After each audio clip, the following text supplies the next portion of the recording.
be good, and they're also, sometimes, a little bit of sibling rivalry, and that's what it turns out. They're like brothers, can be good, can push each other, but when it gets out of hand, yeah, that's it gets nasty.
I always want to take.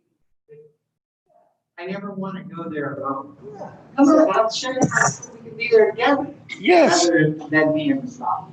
Yes. I like that. Yeah.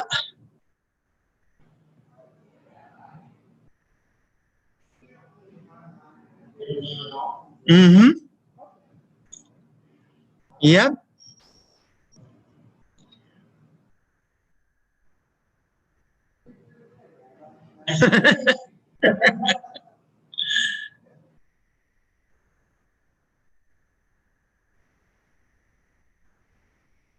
Da da da da da da da da da da da.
Yes. Oh, Shabbat Shalom, Betty.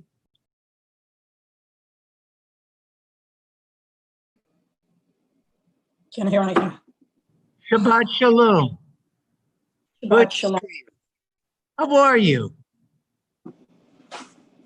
Okay. Good.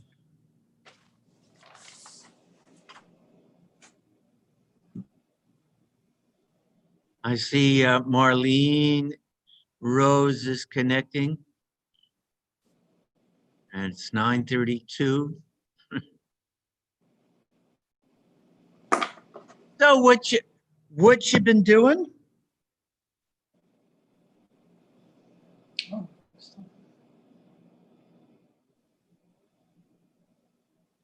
Oh, I see Marlene is connecting to audio.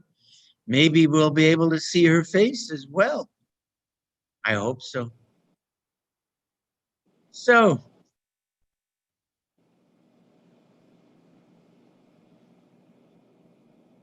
got my remarks here. Got my lesson I put together. Where is Marlene?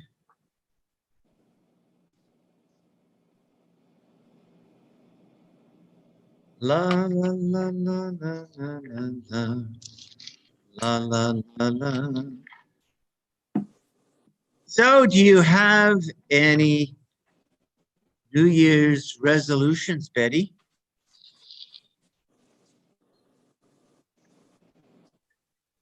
Oh, you're frozen there. Right. Do you have any New Year's resolutions? Yeah, I just hope this year's better, and just once everybody gets vaccinated, I hope that it's not really a resolution, that everybody will be able to get back together again, socialize and get back to the synagogue. I can't wait for that to happen. I don't know if you watched services last night. Yeah, I did. I said, I want to breathe the same air you're breathing. Yeah. It's lovely to see your faces. I'm telling you. Good morning, Good morning. There's Ursula. How are you? There's Marlene. It's so good to see your faces. Again,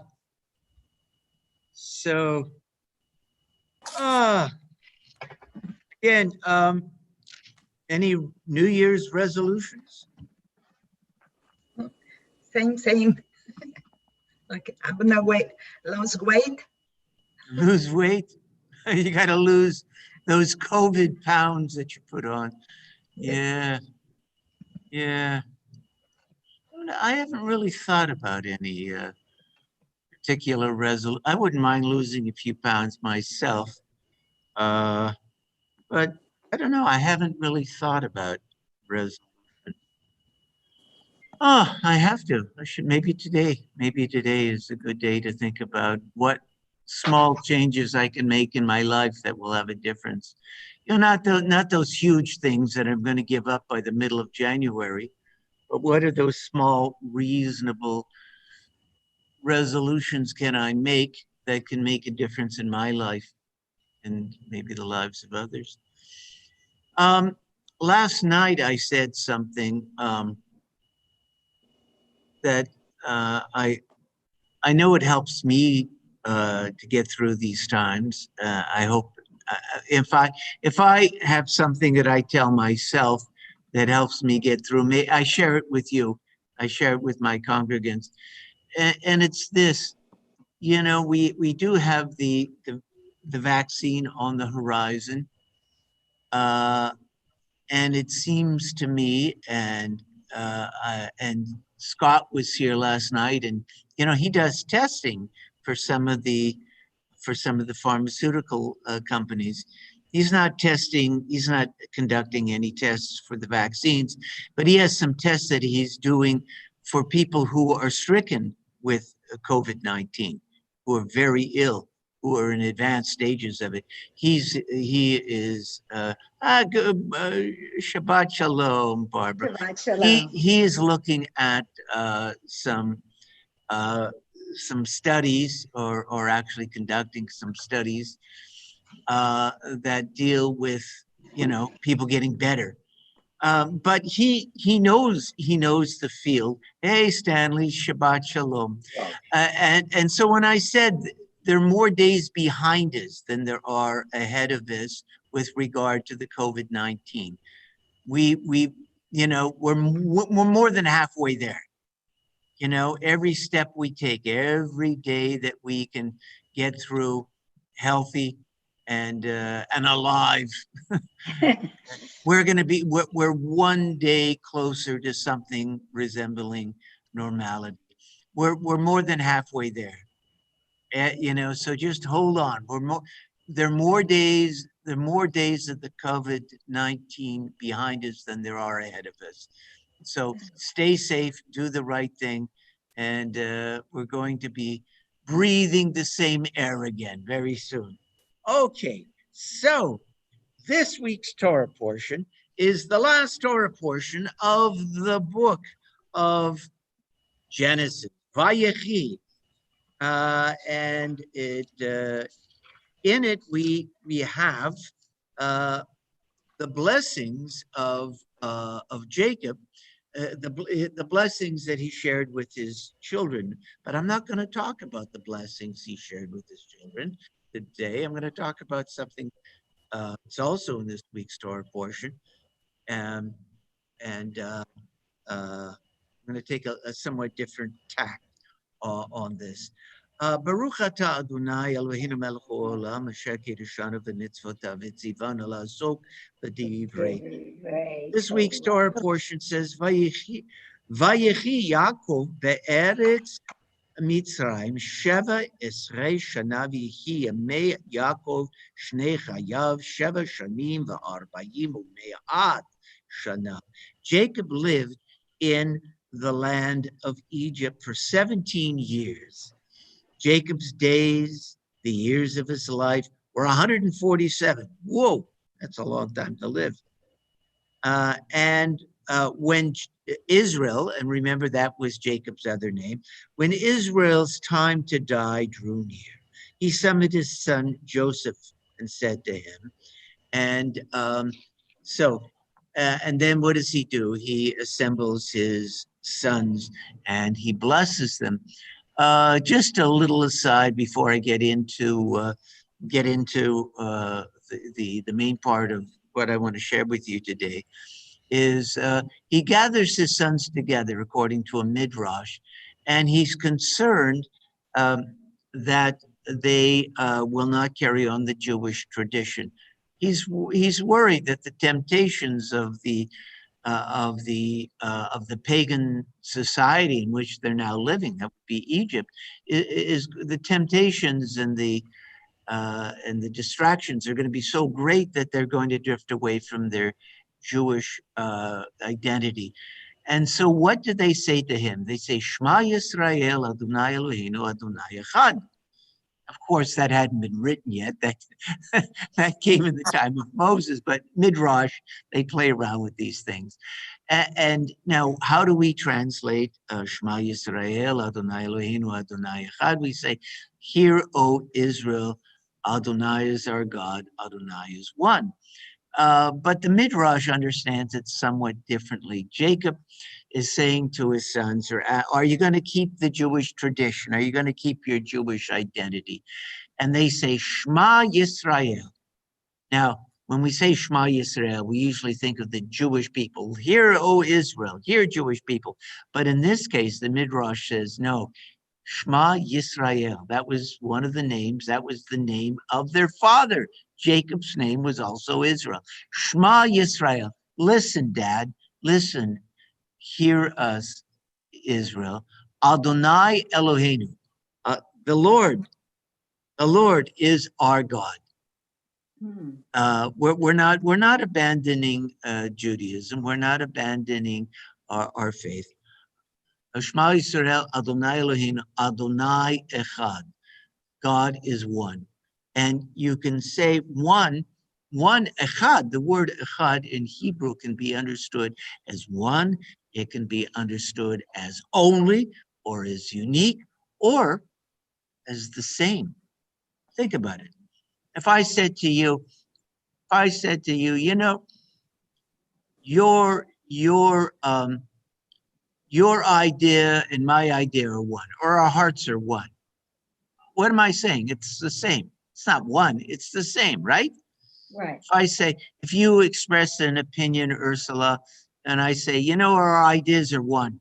I'm at one with your, it's the same. So what are they saying? God is, Adonai is our God. Your God and our God are the same God, one. So anyway, now, Jacob / Israel, blesses more than his children, his sons. And I've taught many classes over the years about the blessings of his sons. Now, he also blesses his grandsons, Manasseh and Ephraim.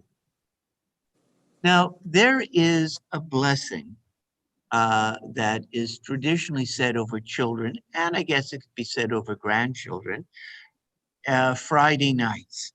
And that blessing is found in this week's Torah portion. Joseph brings to his dying father his two sons, Manasseh and Ephraim. And what does Jacob say? He says in essence, this is a rough translation. He says to Joseph, I never expected to see your face again. And look at, I'm seeing my grandchildren. Oh, what a machaya. I didn't even think I'd live long enough to see you. And I've seen my two grandchildren. And then it says, Vayevrachem b'yom hahu le'mor bacha yevarech Yisrael le'mor yesimcha Elohim ke'Ephraim v'Manasseh v'yasem et Ephraim lifnei Manasseh.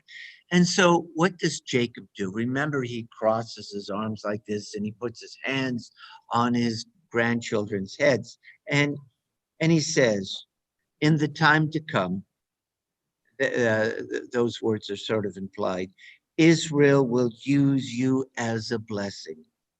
And they will say, may God make you like Ephraim and Manasseh.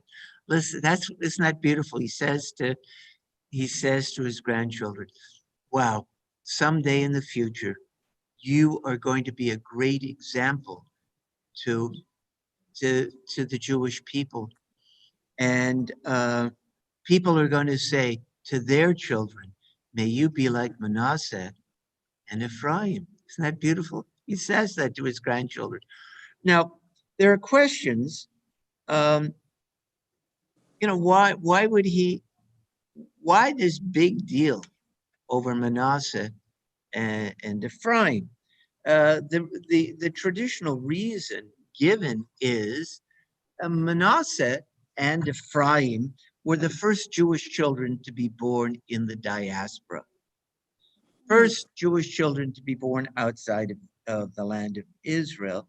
And why are they such a shining example? Is because they, in spite of all of the temptations and distractions of Egyptian culture, they remain Jewish. Now, were they acculturated to Egyptian ways? Did they dress in Egyptian garb? Did they speak a good Egyptian? Undoubtedly, they did. They had to be contemporary individuals. But they remain true in one way or another. Maybe they were kind of like Reformed Jews in one way or another.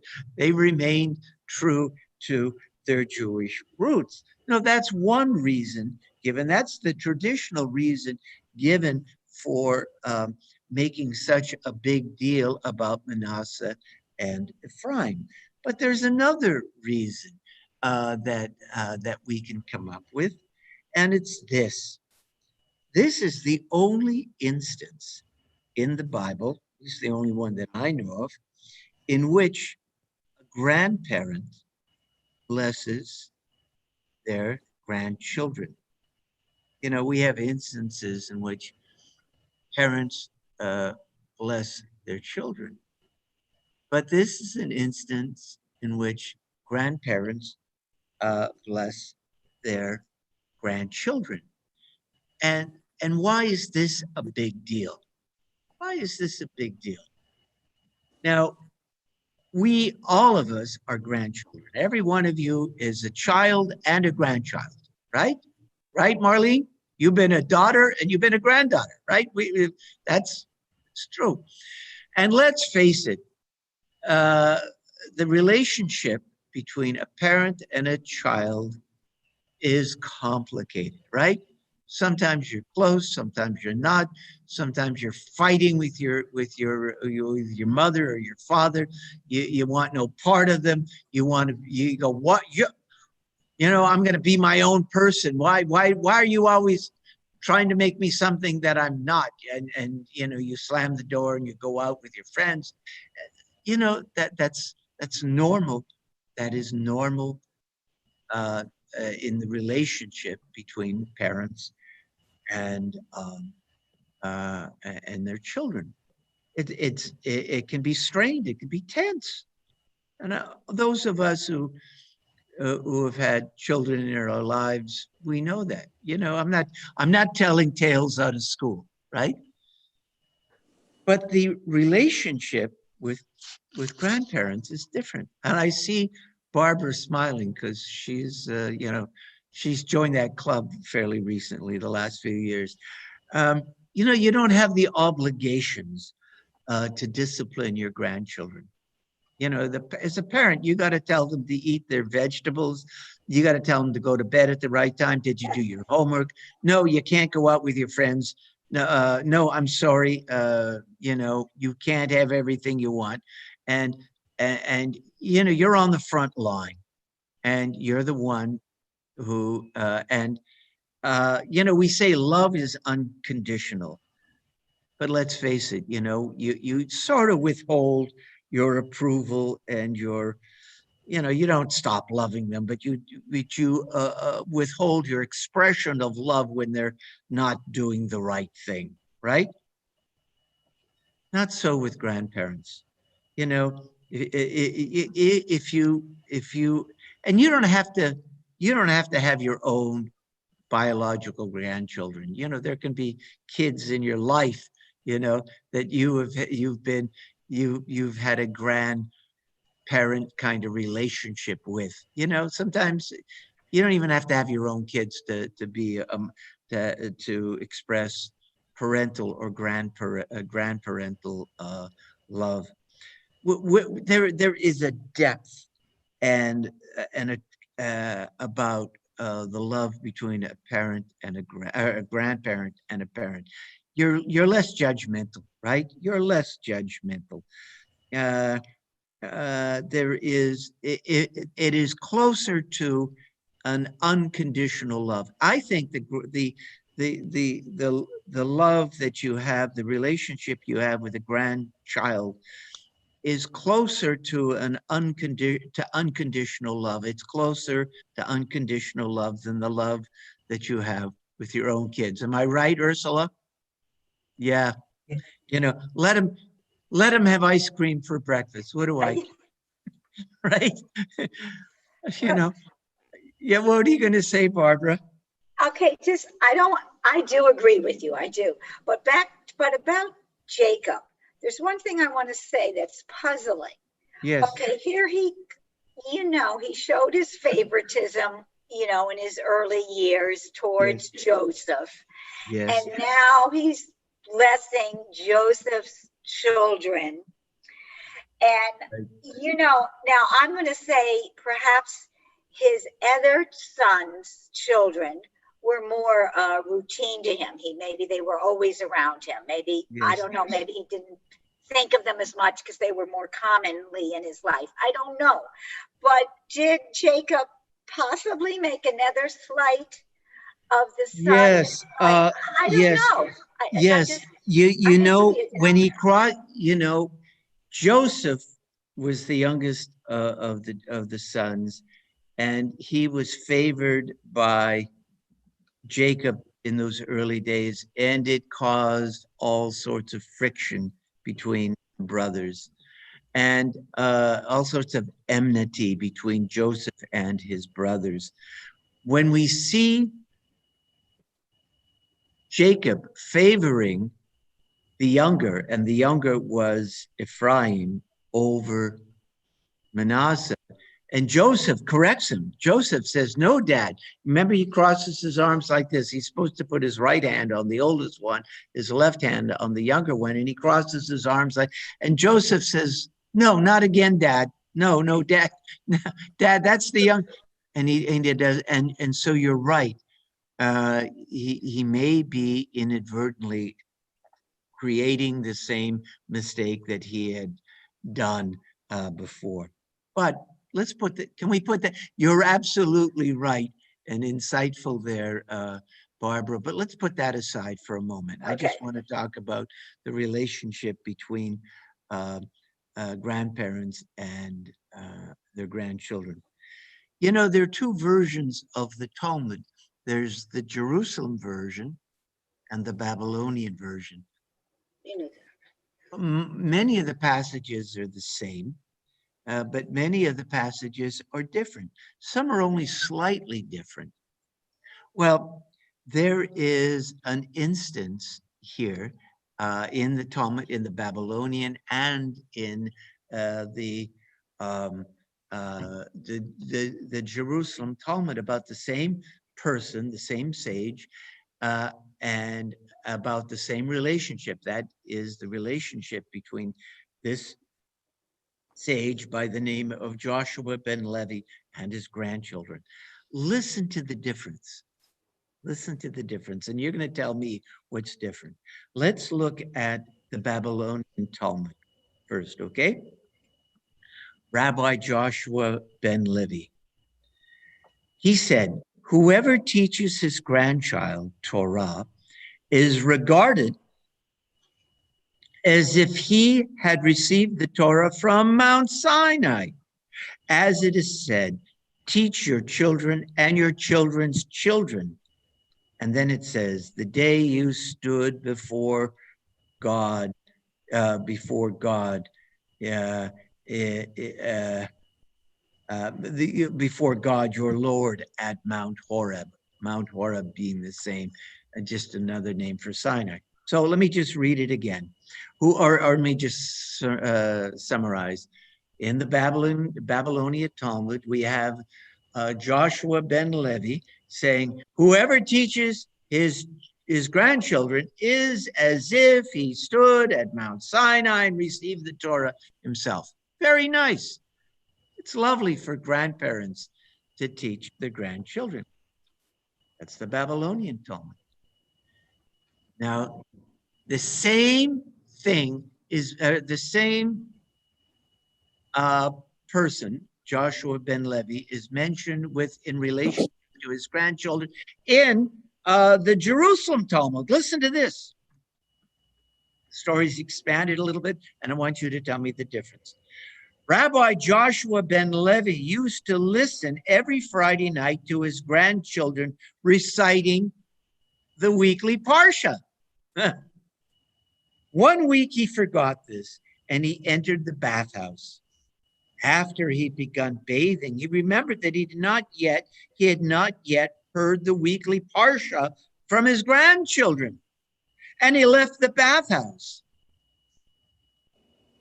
Presumably to go, where are my grandkids? I forgot that usually they teach me. They tell me that the Torah portion. So he leaves, and his buddies say to him, they asked him why he was leaving in the middle of the bathing, since the Mishnah teaches that once you've begun bathing on Friday evening in preparation for Shabbat, you don't have to be interrupted. You shouldn't be interrupted. He replied, is it such a small thing in your eyes? For whoever hears the Parsha from his grandchild is if he had directly heard it at Mount Sinai. What's the difference between the two versions? The Yerushalmi, the Babylonian Talmud, and the Jerusalem Talmud. Stanley. One's actual and one's theory. One's actual and one's theory. And one's theory. One says that you should do it, and one says, I gotta do it. Okay. So one's theory and one's actual doing it. Okay. So both are right. Okay.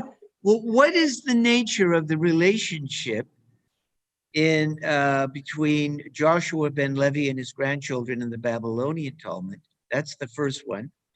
And what's the nature of the relationship between Joshua ben Levi and his grandchildren in the Jerusalem Talmud? Marlene.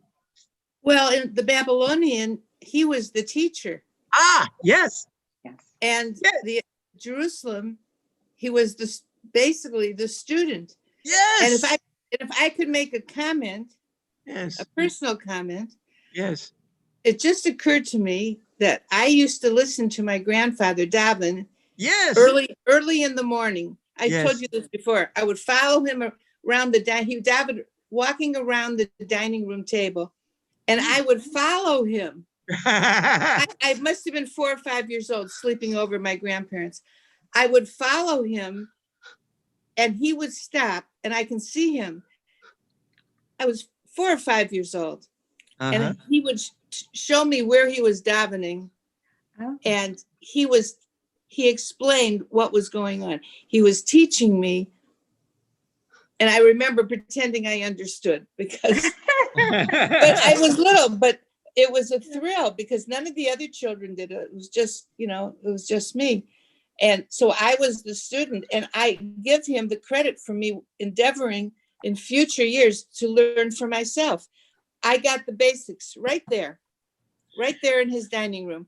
He gave me, it just occurred to me right now that he was the one who got me started. My parents, of course, did he ever have the experience of teaching him? Do you think he ever thought, oh, my little Einikel, my beautiful Marlene, and I learned from, do you think he ever, go ahead. Let me tell you what he experienced.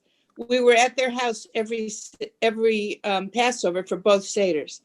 And I was 16 when he died, but all my little cousins were already born. And I can see his face when all of us children, little big, participated in Dayenu. He was going fast, but we made him stop, and we wanted to go Dayenu. And I will never forget the look on his face of pride that all of his 10 grandchildren, every one of us, there maybe was, so I think he got to see that, which was. That's beautiful. What a story. What a beautiful story. And when I'm with my family, I like to repeat it. Nobody remembers it but me because I was the oldest. But so he did get to see his the fruits of his labor. Yeah. You were the teacher. The little girl was the teacher. Stanley, go ahead. Yeah. I would say Marlene is absolutely right, but I want to turn the coin over. Okay. I'm always turning the coin over to the other side. I know. You never know what you'll find. My daughter was in high school, and she came to me and she says, I don't understand geometry. Mm-hmm. Can you help me? So I said, yes, I'll help you. So I got a slate board from those whiteboards, Yeah. And you know, so I got one from work, was just hanging there, just laying there doing nothing. And I took it, and I set it up, and I said, Robin, teach me geometry. Ah. The reason is that I know she doesn't like mathematics. Yeah. She doesn't like mathematics. And she saw all the problems there, and she said, oy vey, you know, you don't like something, you don't want to do it. Yes. So I knew she can do it. So I said, you teach me geometry. I said, I did not have geometry in high school. You teach me geometry. Okay. She taught me geometry. Isn't that She it? had, in other words, Marlena's right. But in a case that sometimes the person does not want to do it, you can't force that person doing it, but you have to go in, turn that coin over. Let them be the teacher. Do it the other way. Mm-hmm. Do it the other way. And I've been sometimes even if, you know, you may know, but you get them to start just with a little bit of knowledge they know to start teaching you, and you. Yeah, and I've been in 26 years in the Boy Scouts, and what we teach the Scouts is learn something and then teach it to the younger boys. Yes, yes, yes. And that's what about teaching it to your elders? You review it in your mind, and you keep it in your mind, and it's a way of learning. So Marlene is absolutely right, but you have to turn over the coin and find out the reason why that person is not learning it.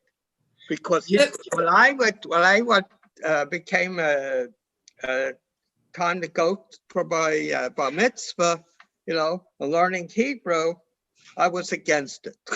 There's no reason why I have trouble in English. Why should I learn Hebrew? Yeah, right. So it took a person like Rabbi Twersky from famous David Twersky from the famous. Oh, you knew David Twersky. Okay. Yeah, he was my mentor. To find out why I didn't like it, and he made it real personal, and he got around me, and I understood why I should learn Hebrew, and that's how I learned Hebrew. So you're dealing with human beings, and it's great that Marlene's grandfather gave the spark to Marlene, and Marlene jumped right into it. But some children, you know, from bar mitzvahs, trying to teach the bar mitzvah kids. Yeah, that's right. Sometimes you have to go turn that coin over. You know, Marlene. Stanley, we did flip the coin over. I'm a first generation American in my family. Okay.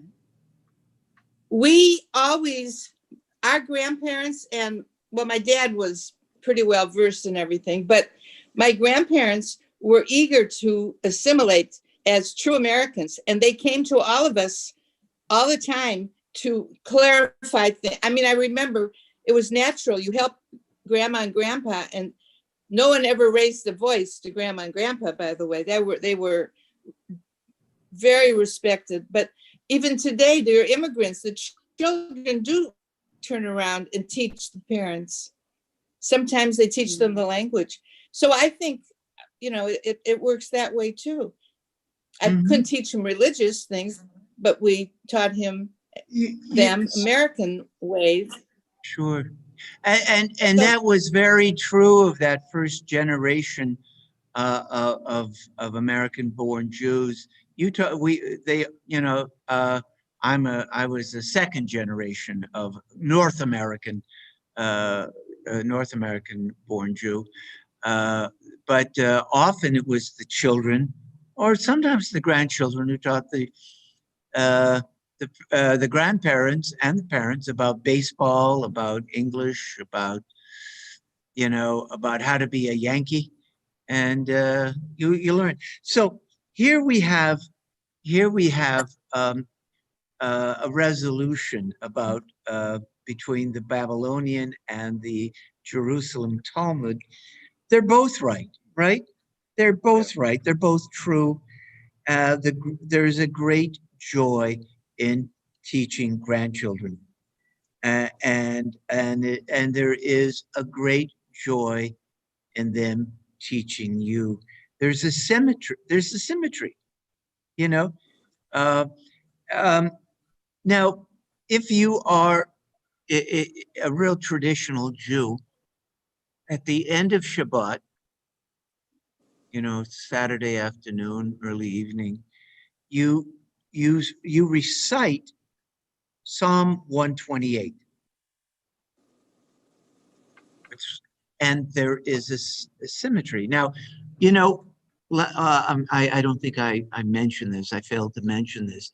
This blessing of the grandchildren, may you be like Ephraim and Manasseh. And we Reformed Jews say, well, we should also say, may you be to our daughters or granddaughters, may you be like Sarah, Rebecca, Rachel, and Leah. We've added that. But we bless the kids. Incidentally, we are blessed by our children. We are blessed by our grandchildren. I remember when I put my hands on Gabe, my older son's head, and to bless him, he used to reach up and put his hands on my head. And first of all, I said, no, I'm blessing you. No, you take your hands. And then I realized, no, let him put his hands on my head. That's nice. I need that blessing too. Parents need blessing. Well, anyway, so you start off Shabbat by blessing your children or grandchildren. You end Shabbat with Psalm 128. And what words do we find in Psalm 128? May you live to see your children's children, right? And that there should be peace on Israel. Isn't that a lovely blessing? Yes. May you live to see your children's children, and peace be upon Israel. Now,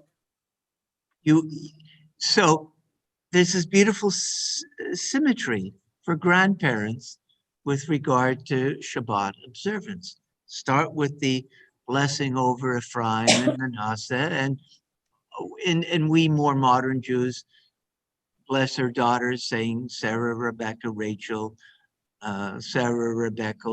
Rachel, and Leah. And then at the end we say, may you live to see your children's children, so that there will be peace on Israel. Now, so there's a symmetry and a great message for grandparents and people who are in the role of grandparents. Not everybody has to have their own biological grandchildren to do this. So, question. There's always another question, right, Stanley? There's always another question. There's always question upon question upon there question. You go. We Jews answer a question with a question. With a question, right? The question is, it says, may you live to see your children's children, that there will be peace on Israel. So what does peace, shalom, have to do with seeing your grandchildren? Oh, it's nice. It's nice that the grandchildren are around, but what's that got to do with peace? This is how it might break down. If you think about your grandchildren, if you think about little kids, and some of you, have been involved with the preschool. Some of you have grandchildren of your own. Some of you are surrogates to surrogate grandparents, and you give them that love, that unconditional love. What you're thinking about is the future. You're thinking about the future. You're not trapped in the past. You're not holding on to insults and slights that have been directed toward you. You're letting go of those things. You're concentrating on the future. And people who care about little kids, people who look after little kids, people who who are future oriented, they're the peacemakers. If you're interested about peace, bringing peace into the world, you let go of the past a little bit. You concentrate about the future, and you say, well, I'm going to do everything I can that these children, I'm going to make mensches out of these children. I'm going to teach them some values that are going to make the world a better place. And that leads to peace. That makes a better world. So we teach and we are taught by our grandchildren, and that's the greatest joy. And so we bring it, let me just finish, and then I want to hear you. I just have one more thought, Ursula, and I really do want to hear what you have to say. And if we bring this back to Jacob's life, Jacob/Israel, we bring it back, if we think of, here is Jacob on his deathbed, lived a long life, very eventful life, 147 years. It's been a troubled life in a lot of ways. I mean, let's face it, Jacob's life was eventful. To put it in a euphemistic fashion, it was eventful, right? May you live in interesting times, we say. That's a curse, you know that. May you live in interesting times. And his life was very interesting. But here he is on his deathbed, and he has a very serene end to his life. It's serene. It comes full circle. There is a new chance, a new beginning with the grandchildren. He's screwed up royally in many ways with his own kids. But he goes, okay, one more chance. As badly as I've messed up, God's given us another chance with these little kids. Ursula, what were you going to say? I'm sorry, but I really just wanted to bring it to a close. That's okay. It's just that I saw my grandchildren yesterday. We met at a park, very nice park in tree, something in Cooper City. Uh-huh. And when they saw me, because, they have been out for a month. So when they saw me, they say, oh, Grandma, we need to do cakes as because as we used to, because we can forget. And I said, okay. And then they say, oh, and you put us the video for Sunday school. Okay. And I said, okay. So the lesson that I learned is that the seed that I plant on them, it came back to me when they asked me to put the video for Sunday school. Which I back off on teaching them for the parents to make an agreement what they're gonna do. I just back off on that. But now they come back to me, and it's interesting that we are now talking about kids. So it seems to me like it's just a beautiful thing that they asked me. That's all that I wanted to share with you. Oh, that's beautiful. That's beautiful. Can I show you a little video of my granddaughter, Maya? Yeah. She is on the spectrum, as they say. She's doing pretty well. We're getting her. And for her birthday, and I sent her, I bought her, I was in Target, and they had these little tutus, these little frilly dresses. And she's a terror. She doesn't stop moving. And I thought, well, you should buy her this. I was going to buy her some clothes, Marilyn. And so she's really got into it. She wears it every day. And she's thinks of herself as now a ballet dancer. I'm going to show it to you. I hope you can see this. Ballet dancer. Try the same way. She's watching TV. Yes. Yeah, that's shy. That's the How same. old? How old is she? She'll be 4 soon. 2 years old. 4. 4. Shy says the same thing.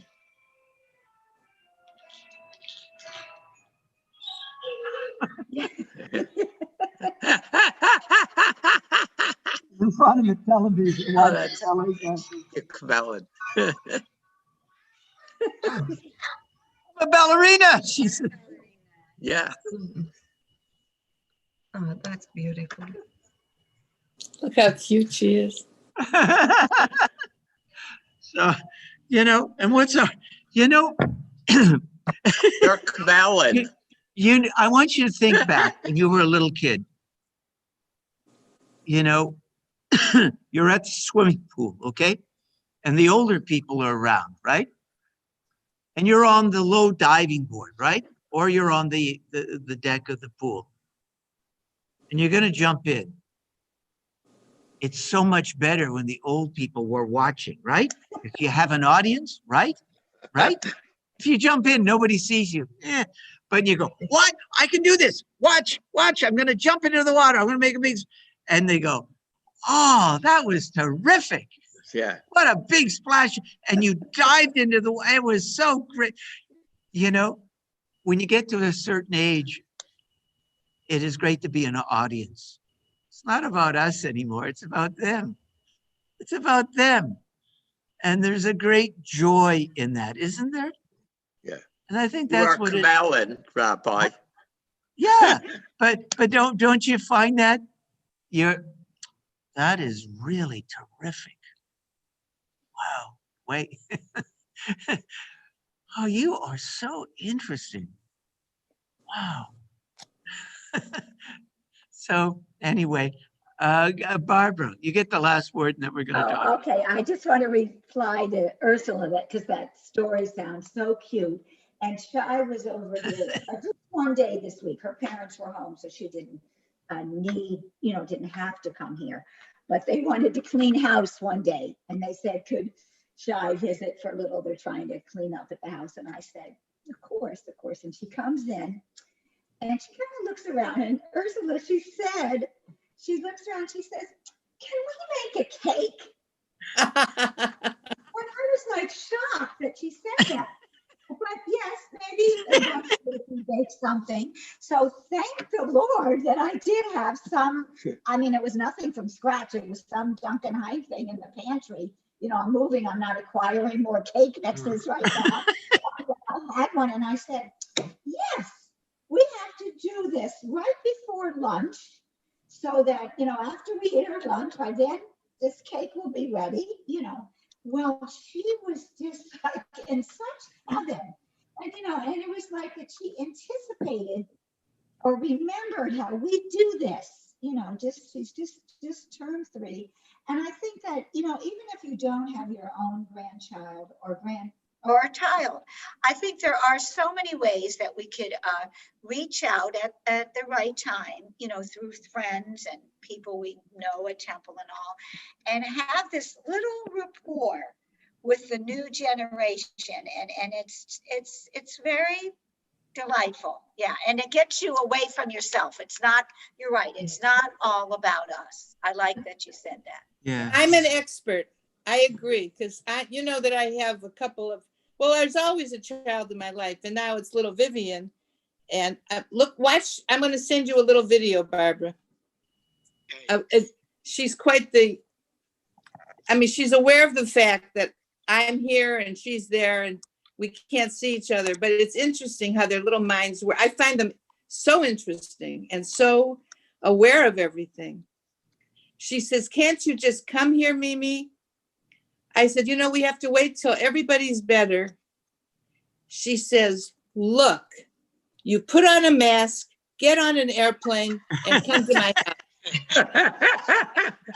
That's it. And you know what? She's thinking, right? There you Her brain go. is working, yeah. There you go. You know, my mother's mother died when my mother was a child, so I never knew my my maternal grandmother. My paternal grandmother was quite ill, and we did have some nice interactions, but you know, I didn't have a real close relationship. But interestingly, my great aunts, I had a great aunt, my grandmother's, my early deceased grandmother's sister, Rachel, Auntie Ray, who lived here in Hallandale. And I only got to know her when I was an adult. And my great aunt May, on my father's side in Vancouver.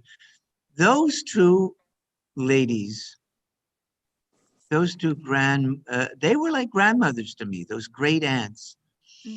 And my Auntie May and I used to, well, I would do anything for her. And she thought I was wonderful. I don't know. I mean, I think I've told you this before, but I just have this memory of having done something I shouldn't have done. And my mother's chasing me around, and I know I'm going to get a potch. And she's saying, "You're a bad boy, Alan." And my Auntie May sitting there calmly in a chair saying, "Esther, it's not a bad boy.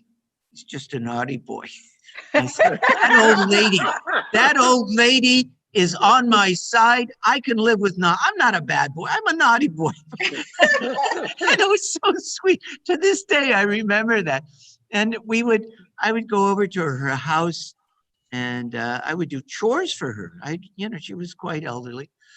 And then we would have a cup of tea and some pastries together. And we would just talk, and I would hear stories about, her growing up, and she was all just so interested in what she made me feel like I was the most interesting person in the world. And my Auntie Ray, who lived in Meadowbrook Towers. Really? Yeah, I'm not kidding.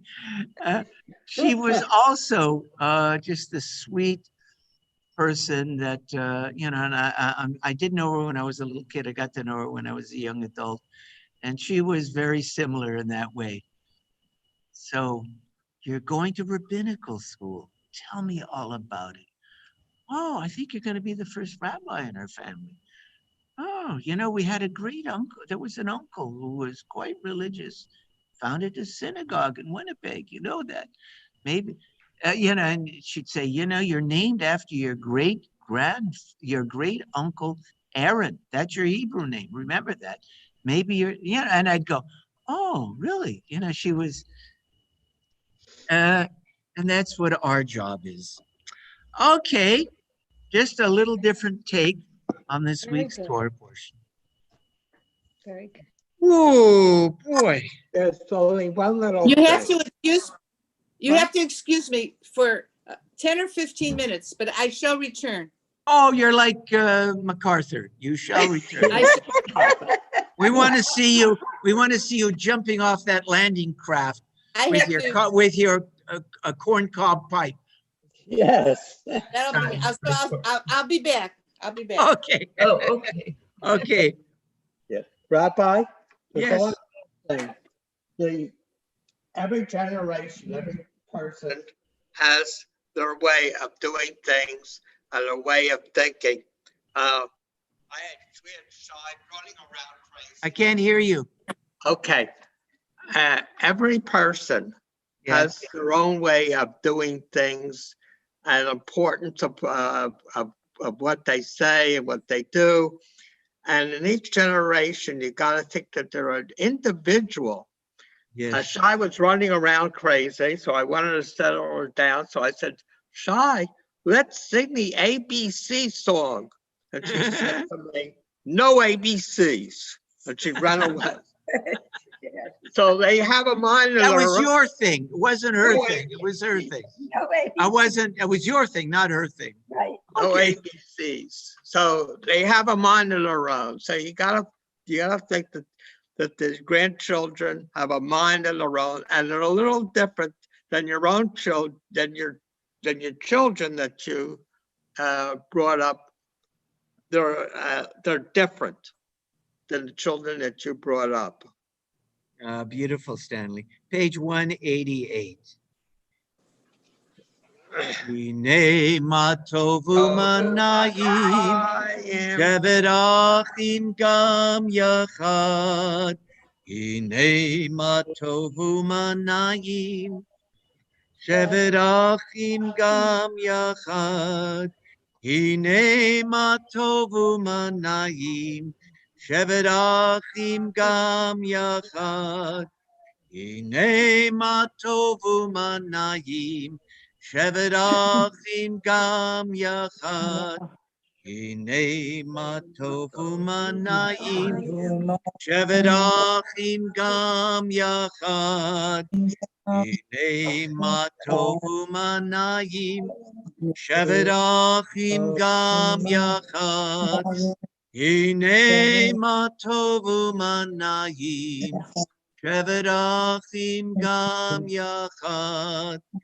Hine ma tovu manayim, shevet achim gam yachad. Kol hanishama tehaleya, kol hanishama tehaleya, kol hanishama tehaleya, kol hanishama tehaleya, kol hanishama tehaleya, kol hanishama tehaleya, kol hanishama tehaleya, kol hanishama tehaleya. Esa einai el heharim, meyayin yavo ezri. Esa einai el heharim, meyayin yavo ezri. Mehim Adonai, Osei Shamayim va'aretz. Ezri, Mehim Adonai, Osei Shamayim va'aretz. Page 189. Magadlu Mahasehaya Meodamku Machshavotecha. Magadlu Mahasehaya, Hallelujah, Hallelujah, Meodamku Machshavotecha. Ya la la la la la, Magadlu Mahasehaya, Hallelujah, Hallelujah, Meodamku Machshavotecha. And now we turn to page 192. Ma tovu ohalecha Yaakov mishkenotecha Yisrael. Ma tovu Ohalecha Yaakov, Mishkenotecha Yisrael, Ma Tovu. Ohalecha Yaakov, Mishkenotecha Yisrael. And Ursula, who now has the same book as we do, would you read the English on page 192? How fair. How fair are your tents, O Jacob, your dwellings, O Israel. I, through your abundant love, enter your house. I bow down in awe at your holy temple. Adonai, I love your temple above, the dwelling place of your glory. I will humbly bow down low before Adonai, my maker. As for me, may my prayer come to you, Adonai, at a favorable time. O God, in your abundant faithfulness, answer me with your sure deliverance. You know, Hebrew is a very rich language in some ways and not so rich in other ways. You know, every language has got its strengths and its weaknesses. It's Hebrew, there's no word for home in Hebrew. It's simply house. There's no word to, you know, when you talk about your house, it's bayit. When you talk about your home, it's bayit. In Spanish, there's casa, and that's the edificio, and that is hogar. Hogar, is that right? It means your house. In English, we say home and house, but there's something different. So we talk about this as a Beit Elohim, Beth El, Beit Beit El means house of God, but it's also the home of God, the Ogar, rather than just the casa, right? Yes. Okay, I was just thinking about that. I was talking to someone about in Spanish. You can, you know, as in English, you can differentiate between house and home. I love Hebrew, believe me. There's so many beautiful things you can express in Hebrew that you can't express in other languages, but not that difference. Okay, let's go to page 198. The Nisim B'chol Yom, the daily blessings. Baruch atah Adonai Eloheinu melech haolam asher natan lesechvi v'nalachachim ben yom u'ben layla. Baruch atah Adonai Eloheinu melech haolam rokeach ivrim. Baruch atah Adonai Eloheinu melech haolam matir asurim. Baruch atah Adonai Eloheinu melech haolam zokef kefufim. Baruch atah Adonai Eloheinu melech haolam roka haaretz al hamayim. Baruch atah Adonai Eloheinu melech haolam hamechin metzadei gaver. Baruch atah Adonai Eloheinu melech haolam malbish arumim. Baruch atah Adonai Eloheinu melech haolam anoten la'ayef koach. Baruch atah Adonai Eloheinu melech haolam hama'avir sheina me'enai utnuma me'af apai. Baruch atah Adonai Eloheinu melech haolam sha'asani b'tselem Elohim.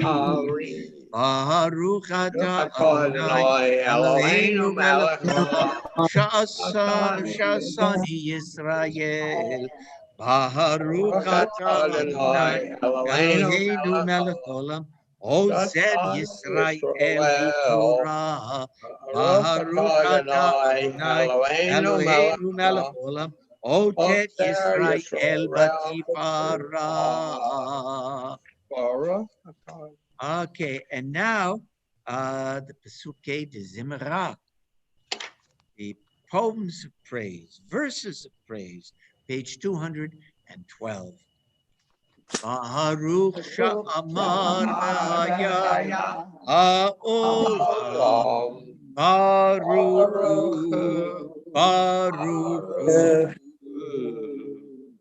Baruch sha'amar v'haya ha'olam, Baruch hu, Baruch hu, Baruch osei bereshit, Baruch omer ve'osei,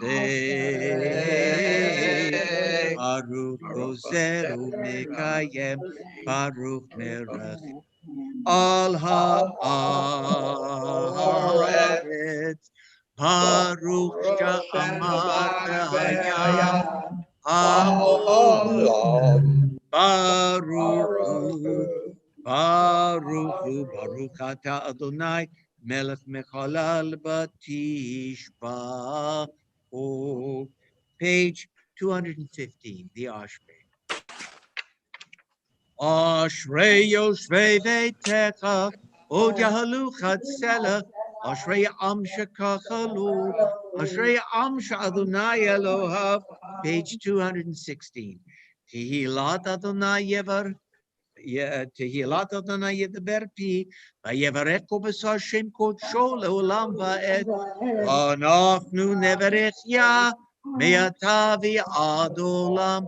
Hallelujah.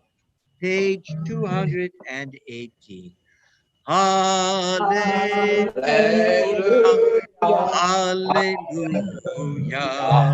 Hallelujah. Hallelujah. Hallelujah el mekocho. Hallelujah bakiria uzo.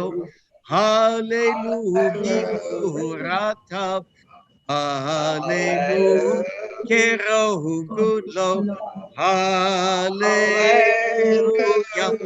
Hallelujah. Hallelujah. Hallelujah. Hallelujah. Oh, where did I go? Hallelujah. Take a shofar. Hallelujah. Never belchinot. Hallelujah. Tohu mafut. Hallelujah. Biminim ve'ugav. Hallelujah.